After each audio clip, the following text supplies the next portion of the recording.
সবাইকে শুভেচ্ছা জানাচ্ছি। আগামী 17 এপ্রিল আমাদের লেদার ক্যাম্পাসের সিনিয়র জুনিয়রদের এক পুনর্মিলনী হতে যাচ্ছে।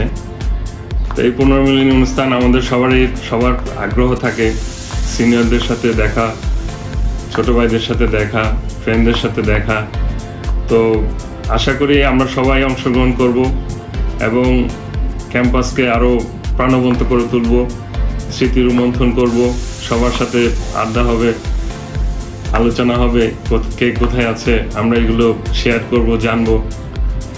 আশা করি সবাই অংশগ্রহণ করার মাধ্যমে আমরা এটাকে সাফল্যমণ্ডিত করে তুলব এবং লেটস বি যে একটা প্রাণের সংগঠন আমাদের, লেটস বির উদ্যোগে যে এটা হচ্ছে, আমি লেটস বিকে আগাম শুভেচ্ছা ও অভিনন্দন জানাচ্ছি।